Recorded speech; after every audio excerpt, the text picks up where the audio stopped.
I'd like to talk a little bit about the war in the Persian Gulf. Big doings in the Persian Gulf. You know my favorite part of that war? It's the first war we ever had that was on every channel plus cable. And the war got good ratings too, didn't it? Got good ratings. Well, we like war. We like war. We're a warlike people.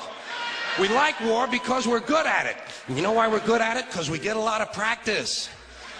This country's only 200 years old, and already we've had 10 major wars. We average a major war every 20 years in this country, so we're good at it. And it's a good thing we are. We're not very good at anything else anymore. Huh? Can't build a decent car, can't make a TV set or a VCR worth the fuck. Got no steel industry left, can't educate our young people, can't get health care to our old people, but we can bomb the shit out of your country, all right? Huh? We can bomb the shit out of your country, all right? Especially if your country is full of brown people. Oh, we like that, don't we? That's our hobby. That's our new job in the world, bombing brown people. Iraq, Panama, Grenada, Libya, you got some brown people in your country, tell them to watch the fuck out, or we'll goddamn bomb them. Well, when's the last white people you can remember that we bombed? Can you remember the last white, can you remember any white people we've ever bombed? The Germans, those are the only ones, and that's only because they were trying to cut in on our action. They wanted to dominate the world. Bullshit, that's our fucking job. That's our fucking job.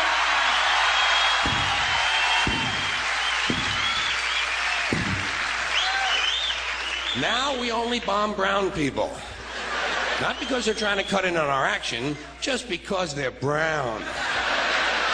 Now you probably noticed I don't feel about that war the way we were told we were supposed to feel about that war, the way we were ordered and instructed by the United States government to feel about that war. You see, I'll tell you, my mind doesn't work that way. I got this real moron thing I do, it's called thinking.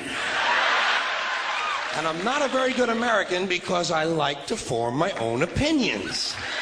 I don't just roll over when I'm told to.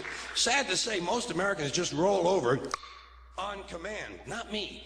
I have certain rules I live by. My first rule, I don't believe anything the government tells me.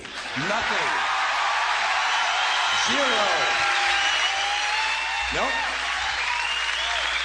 And I don't take very seriously the media or the press in this country, who in the case of the Persian Gulf War were nothing more than unpaid employees of the Department of Defense, and who most of the time function as kind of an unofficial public relations agency for the United States government.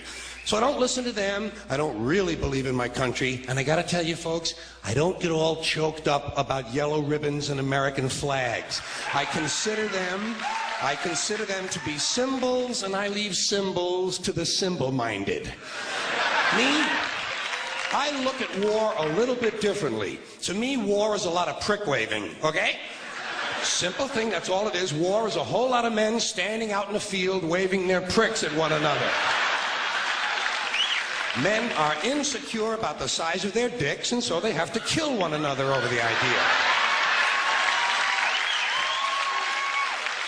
That's what all that asshole jock bullshit is all about. That's what all that adolescent macho male posturing and strutting in bars and locker rooms is all about. It's called dick fear. Men are terrified that their pricks are inadequate, and so they have to compete with one another to feel better about themselves. And since war is the ultimate competition, basically men are killing each other in order to improve their self-esteem. You don't have to be a historian or a political scientist to see the bigger dick foreign policy theory at work. It sounds like this. What? They have bigger dicks? Bomb them! And of course, the bombs and the rockets and the bullets are all shaped like dicks. It's a subconscious need to project the penis into other people's affairs. It's called fucking with people.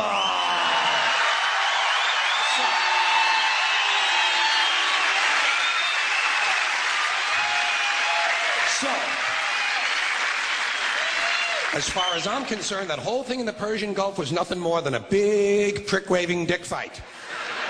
In this particular case, Saddam Hussein had questioned the size of George Bush's dick. And George Bush has been called a wimp for so long. Wimp rhymes with limp. George has been called a wimp for so long that he has to act out his manhood fantasies by sending other people's children to die. Even the name Bush.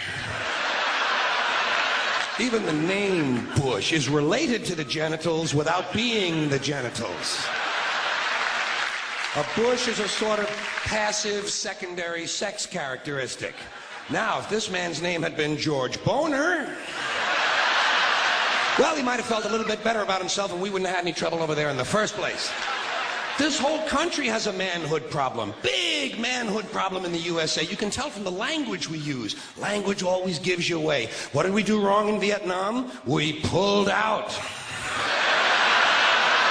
Huh? Not a very manly thing to do, is it? When you're fucking people, you gotta stay in there and fuck them good. Fuck them all the way. Fuck them till the end. Fuck them to death. Fuck them to death. Fuck them to death. Stay in there and keep fucking them until they're all dead. We left a few women and children alive in Vietnam, and we haven't felt good about ourselves since. That's why in the Persian Gulf, George Bush had to say, "This will not be another Vietnam."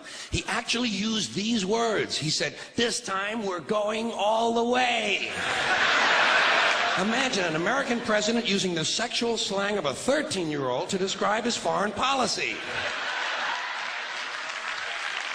If you want to know what happened in the Persian Gulf, just remember the names of the two men who were running that war. Dick Cheney and Colin Powell. Somebody got fucked in the ass.